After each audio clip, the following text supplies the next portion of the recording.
Hello everyone, RS academy पे आप सभी का स्वागत है। मैं अनुज कुमार मिश्रा आपको फिजिक्स पढ़ा रहा हूँ। आज की क्लास में हम लोग देखने वाले हैं एक नया टॉपिक जिसका नाम है स्ट्रेन। स्ट्रेन की मैं बात करूँ तो स्ट्रेन आपने लास्ट क्लास में जब मैंने मैकेनिकल प्रॉपर्टीज ऑफ सॉलिड में एक टॉपिक एक्सप्लेन किया था स्ट्रेस पे मैंने आपसे कहा था कि मान लीजिए कि जैसे मेरे पास ये एक पेन है, ये बॉडी है, इस पर मैं लोड लगाऊँ, इस पर तो लोड लगाने की वजह से ये क्या होगा, यदि मैं लोड लगाऊँ तो ये डिफॉर्म होगा। लेकिन कोई भी बॉडी जो है दुनिया का वो नहीं चाहता है कि वो डिफॉर्म हो। तो जब भी इस पर लोड लगेगा, फोर्स लगेगा, तो इसके अंदर एक फोर्स डेवलप होता है जिसे हम बोलते हैं इंटरनल रेजिस्टिंग फोर्स। और वो फोर्स क्या करेगा, इस डिफॉर्मेशंस को अपोज करेगा। और वही इंटरनल रेजिस्टिंग फोर्स जो होता है पर यूनिट एरिया, उसको हम स्ट्रेस बोलते हैं। लेकिन जब फोर्स लगाते हैं तो बॉडी डिफॉर्म भी होता है, वो जो डिफॉर्मेशंस की वजह से उसके डायमेंशंस चेंज होते हैं। तो यदि मैं स्ट्रेन को डिफाइन करूँगा तो स्ट्रेन क्या हो जाएगा, change in dimensions upon original dimensions. तो चलिए आज का लेक्चर हमें स्ट्रेन पे देखना है, तो स्ट्रेन की हम बातें करते हैं। तो स्ट्रेन में देखिए यहाँ पे आपके स्क्रीन पे दिख रहा है कि स्ट्रेन बेसिकली, यदि मैं स्ट्रेन को डिफाइन करना चाहूँ तो ये क्या है, इसका डिफिनेशंस मैं देना चाहूँ तो मैं कहूँगा डिफॉर्मेशंस पर यूनिट लेंथ। क्या है, डिफॉर्मेशंस पर unit length is known as strain. या फिर आप कह सकते हैं it is the ratio of change in dimension to the original dimensions. देखिए होता क्या है, मैंने मान लीजिए कि हमारे पास कोई एक बॉडी है, हमारे पास क्या है, कोई एक बॉडी है और उस बॉडी, हमारे पास मैंने माना कि हमारे पास रेक्टेंगुलर बार है, ये मैंने मान लिया, ये मेरे पास कोई रेक्टेंगुलर बार है। इस रेक्टेंगुलर बार पे हमने क्या किया, फोर्स लगाया। इस पर हमने क्या किया, फोर्स लगाया। फोर्स लगाने की वजह से इसमें क्या होगा, इलोंगेशंस होगा। तो मैंने यहाँ पे फोर्स एफ इधर लगा दिया इस बॉडी पे, और ये फोर्स एफ इधर लगा दिया। तो फोर्स लगाने की वजह से ये जो हमारे पास बॉडी है, इस बॉडी का क्या हो जाएगा कि लेंथ इंक्रीज हो जाएगा। टेंसाइल नेचर का हमने लगाया है। तो यदि मैं इसे मैं लेंथ दिखाने के लिए मैं आपको एक ही साइड इसमें इलोंगेशन दिखा रहा हूँ, इसलिए जैसे कि आपको चेंज इन लेंथ समझ में आए। तो इसमें फोर्स लगाने की वजह से, ये हमने यहाँ पे देखा, ये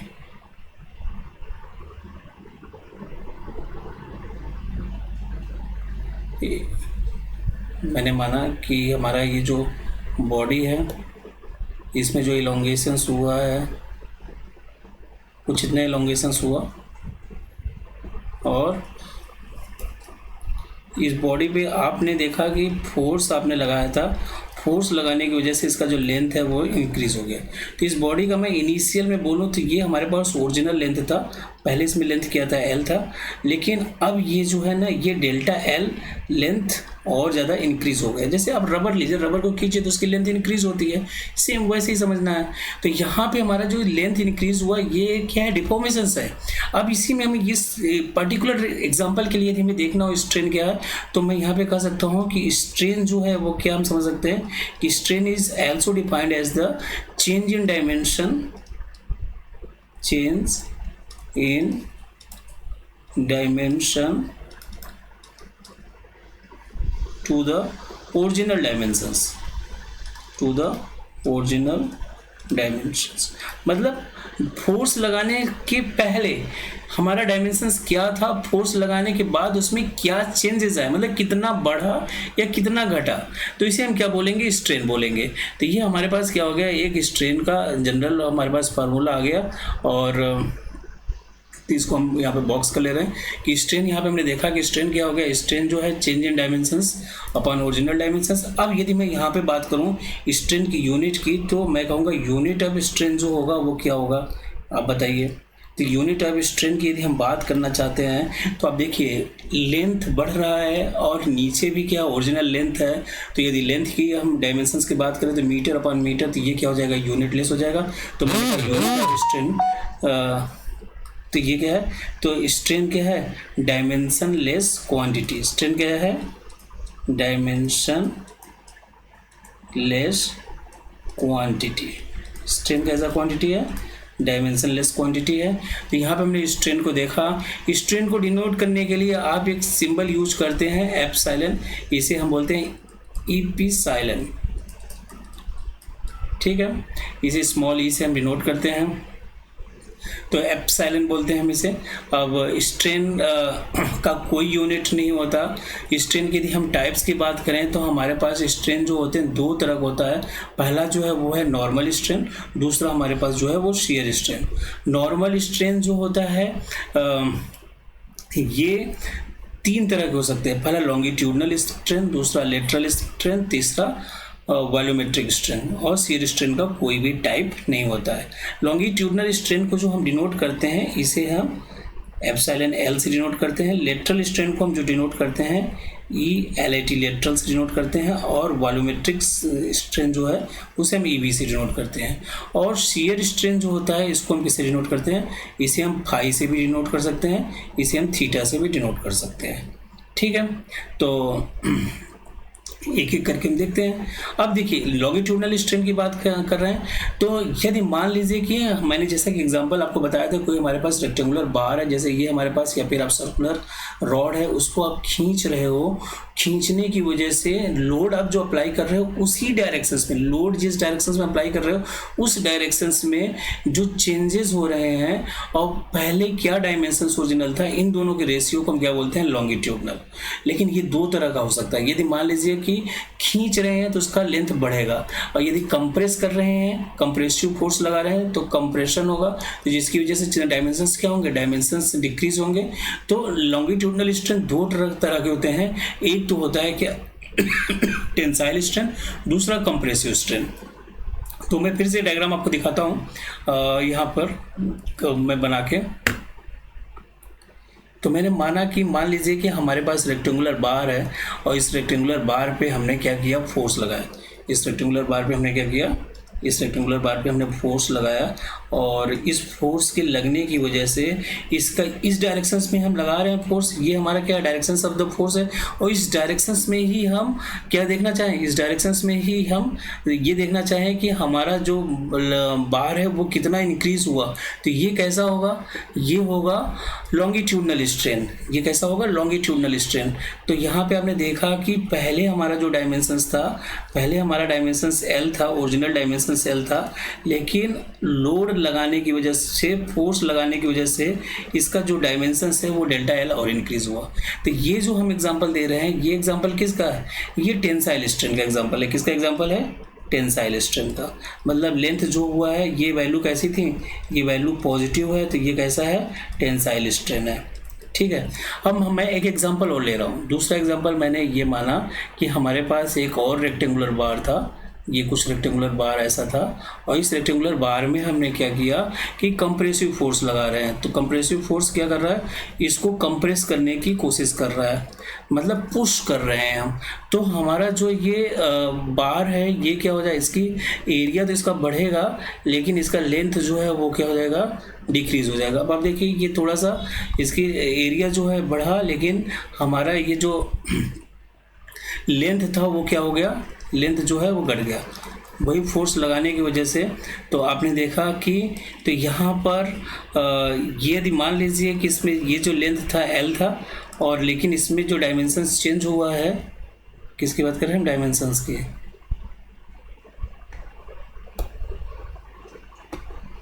तो यदि आप इसमें डायमेंशंस की बात करें तो डायमेंशंस चेंज हुआ है। तो आप देखेंगे ये जो है, मैं इतना बोल सकता हूँ, ये जो है ये डेल्टा L है, और ये डायमेंशंस क्या हुआ है, डिक्रीज हुआ है। तो ये हमारे पास फर्स्ट जो ये था, ये कंप्रेसिव स्ट्रेन था, सॉरी टेंसाइल स्ट्रेन था। दूसरा यदि मैं इसे बोलूँ तो ये क्या हो जाएगा, कंप्रेसिव स्ट्रेन। क्या हो जाएगा, कंप्रेसिव स्ट्रेन। ठीक है, तो यहाँ पे आपने देखा कि यदि मुझे लॉन्गिट्यूडनल स्ट्रेन को डिफाइन करना हो, लेकिन इसमें एक सिमिलरिटी है। सिमिलरिटी ये है कि दोनों जो चेंजेस हो रहे हैं in the directions of applied load. तो जैसे इस डायरेक्शंस में, ये जो डायरेक्शन से अप्लाई लोड करने का, उसी डायरेक्शंस में लेंथ या तो बढ़ रहा है या तो घट रहा है। जब लेंथ बढ़ रहा है तो वो कैसा है, तब वो टेंसाइल स्ट्रेन है, तब वो क्या है, टेंसाइल स्ट्रेन है। जब लेंथ घट रहा है तब वो कैसा है, तब वो कंप्रेसिव स्ट्रेन है। तो यदि आप डेफिनेशन देखना चाहें लॉन्गिट्यूडनल स्ट्रेन क्या है, तो आप कहेंगे strain in the directions of applied load is called longitudinal strain, linear strain, primary strain. इसके दो टाइप हो सकते हैं, it may be two types, tensile strain and compressive strain. तो अभी भी हमारा जो ये इसमें स्ट्रेन का फार्मूला होगा वो वही होगा। तो स्ट्रेन का फार्मूला क्या होगा, स्ट्रेन का फार्मूला वही होगा, change in dimensions, change in dimension.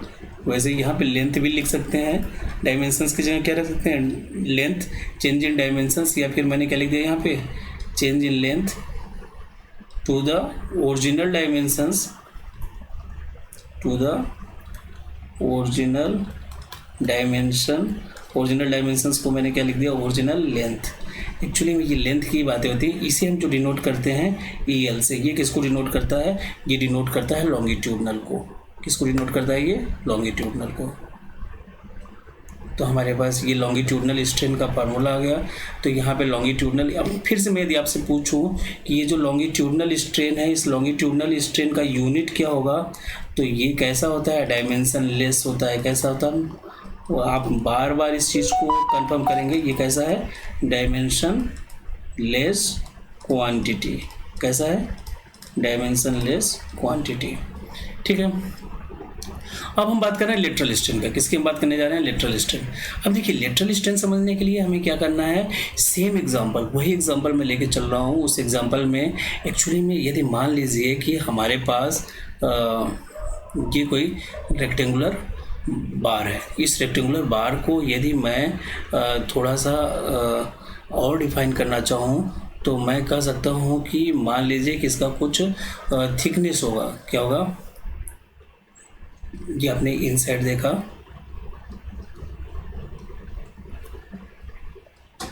इसका कुछ थिकनेस होगा। ये मैं यहाँ से लाइन खींच रहा हूँ।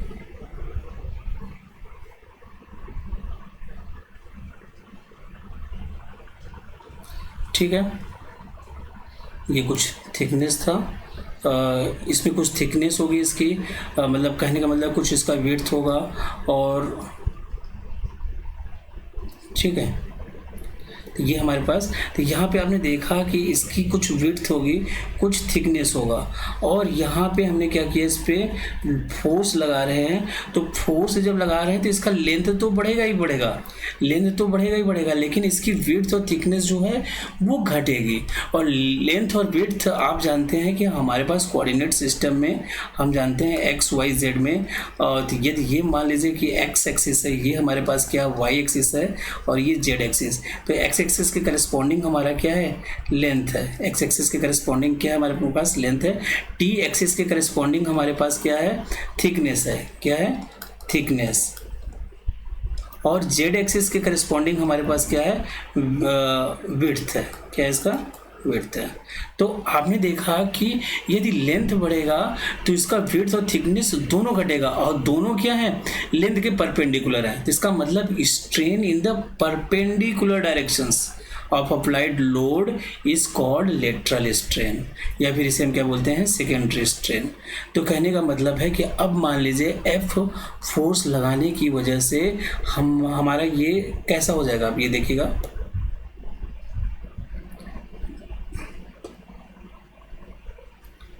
तो ये जो हमारे पास एक रेक्टेंगुलर बार था, तो इसमें फोर्स लगाने की वजह से देखिए ये इसका विड्थ और थिकनेस में क्या असर पड़ा है।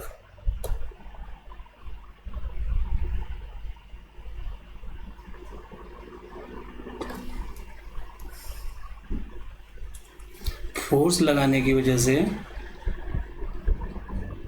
इसका विड्थ और थिकनेस दोनों क्या हुए, घटे हैं। तो ये B डैश हो गया और ये T डैश हो गया, और इसमें इतना तो क्या हुआ है, डेल्टा L, तो इसका लेंथ बढ़ा है। लेंथ तो क्या हुआ है, लेंथ जो है, लेंथ तो इंक्रीज हुआ, लेकिन थिकनेस जो है वो डिक्रीज हो रहा है, विड्थ जो है वो क्या हो रहा है, डिक्रीज हो रहा है।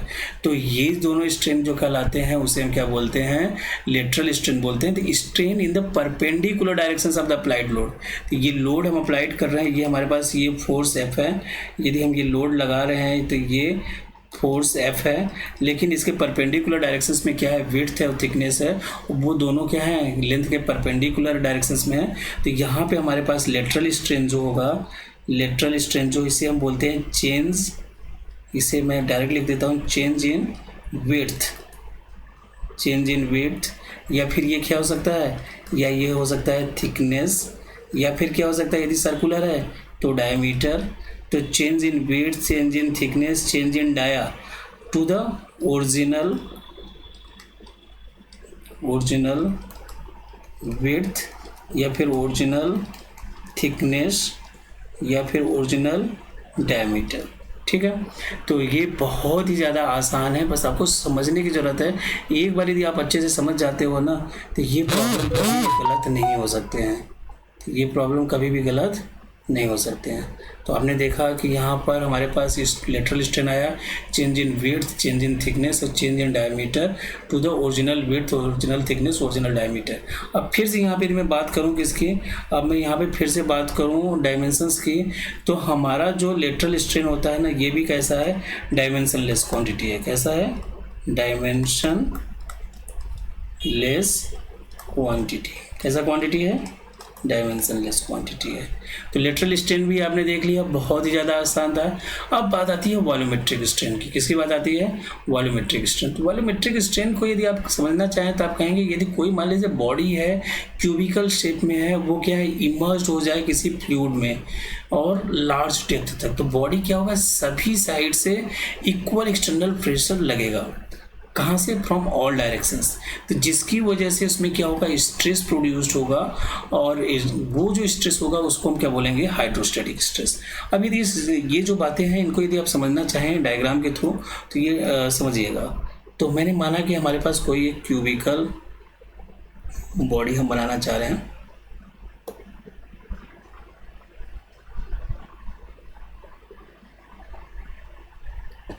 ठीक है, कोई क्यूबिकल बॉडी हम बनाना चाह रहे हैं। ये हमारे पास एक क्यूबिकल शेप है,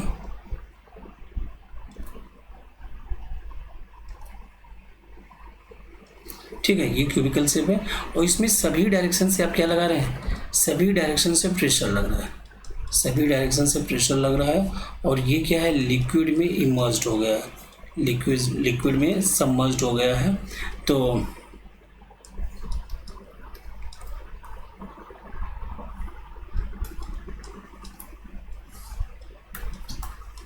एक, दो, तीन, चार, पाँच, छः फेस होते हैं, और ये 6 फेस में हमने दिखा दिए। तो इसकी वजह से इसमें क्या होगा, हाइड्रोस्टैटिक स्ट्रेस डेवलप होगा, और जिसकी वजह से इसका वॉल्यूम क्या होगा, कुछ चेंज हो जाएगा। तो change in volume upon original volume होगा। तो जैसे मान लीजिए हमारे पास क्यूबिकल शेप है, उसमें सभी साइड से क्या लग रहे हैं, प्रेशर लग रहे हैं, तो वो उसको थोड़ा सा वॉल्यूम उसको कम कर देगा। तो वो जो change in volume upon original volume है ना, इसी को हम वॉल्यूमेट्रिक स्ट्रेन बोलते हैं। तो वॉल्यूमेट्रिक स्ट्रेन को हम EB से डिनोट करते हैं। इसे हम लिख सकते हैं चेंज इन वॉल्यूम, क्या लिख सकते हैं, change in volume upon original volume, क्या लिख सकते हैं, ओरिजिनल वॉल्यूम, ठीक है। अच्छा, अब यदि हम बात करें कि ये जो वॉल्यूमेट्रिक स्ट्रेन है, इसकी यूनिट क्या होगी, तो वॉल्यूमेट्रिक स्ट्रेन की यूनिट भी कुछ नहीं होगा, ये भी कैसा होगा, डायमेंशनलेस क्वांटिटी। कैसा होगा, डायमेंशन लेस क्वांटिटी, ये भी क्वांटिटी कैसा होगा, डायमेंशनलेस होगा, ठीक है। तो ये डिफिनेशन देना चाहें तो हम कहेंगे change in volume to the original volume is called volumetric strain, ठीक है। लास्ट हमारे पास जो टॉपिक है वो क्या है, शियर स्ट्रेन। तो शियर स्ट्रेन समझने के लिए एक बार शियर स्ट्रेस आपको फिर से समझना पड़ेगा। तो देखिए, मैंने एक रेक्टेंगुलर कोई ब्लॉक माना, ठीक है, और इस रेक्टेंगुलर ब्लॉक में क्या किया, मैंने इसका जो बॉटम है ना, इसको मैंने क्या कर दिया, फिक्स्ड कर दिया। इसका जो बॉटम है इसको मैंने क्या कर दिया, फिक्स्ड कर दिया। तो फिक्स्ड करने के बाद इस पर मैं क्या कर रहा हूँ, टेंजेंशियल फोर्स लगा रहा हूँ। क्या लगा रहा हूँ, टेंजेंशियल फोर्स। तो इसकी जो बिल्कुल टॉप सरफेस है यहाँ पे मैंने फोर्स एफ लगाया और नीचे फिक्स होने की वजह से ये अपोजिट डायरेक्शंस में एक फोर्स लग रहा है। तो ये मैंने पहले माना ये जो पोजीशंस था ए बी सी डी, लेकिन ये फोर्स लगाने की वजह से ये एक न्यू पोजीशंस पे शिफ्ट हो रहा है। कहाँ शिफ्ट हो रहा है? एक न्यू पोजीशंस पे शिफ्ट हो रहा है। तो वो जो है वो क्या है? बी डैश और सी डैश। तो ये जो एंगुलर डिफॉर्मेशंस है ना, इसे फाई से डिनोट करिए या थीटा से, इसी को हम क्या बोलते हैं? Shear strain. तो शियर स्ट्रेन क्या है? It is angular deformations due to tangential force. तो ये जो फाई है या फिर इसे आप थीटा से बोलें, तो ये जो एंगुलर डिफॉर्मेशंस है इसी को हम क्या बोलते हैं? शियर स्ट्रेन बोलते हैं। और इसी को हमें मेजर करना होता है और इसको हम मेजर कर सकते हैं, मेजर इन रेडियन में मेजर कर सकते हैं, एंगल है, ठीक है। तो यहाँ पे हमने शियर स्ट्रेन का भी देख लिया। और स्ट्रेन में देखने के बाद एक क्वेश्चन नीट में आया है कल की क्लास में। मैंने आपसे कल की क्लास में आपने जो MCQ क्वेश्चन देखा होगा वहाँ पे भी देखा होगा। तो यहाँ पे यदि मैं बात किया जाए ना तो कल की क्लास वो पॉइजन्स रेशियो पे था, ठीक है। तो आज की क्लास में तो इतने ही क्वेश्चंस बनेंगे। और ये शियर स्ट्रेन आपने देख ही लिया। शियर स्ट्रेन को यदि आप बात करें तो शियर स्ट्रेन को किससे डिनोट करते हैं? शियर स्ट्रेन को आप डिनोट करते हैं फाई से, या फिर आप शियर स्ट्रेन को डिनोट कर सकते हैं थीटा से, ठीक है। तो ये है क्या? Angular deformation due to tangential force. तो आज की क्लास के लिए इतना ही। डिटेल्स आपके स्क्रीन पे दिखे हैं, तो आप रेगुलर वीडियो देखिए और अच्छे से तैयारी करिए। बहुत अच्छे मार्क्स और बहुत अच्छा स्कोर कार्ड आपका आ सकता है यदि आप कंटिन्यूअस और रेगुलर प्रिपरेशंस करते हैं। तो एक दिन में बड़े मुकाम हासिल नहीं किए जा सकते हैं, यदि आप लगातार पढ़ेंगे तो हर मुकाम हासिल कर सकते हैं। तो आज की क्लास के लिए इतना ही। Thank you.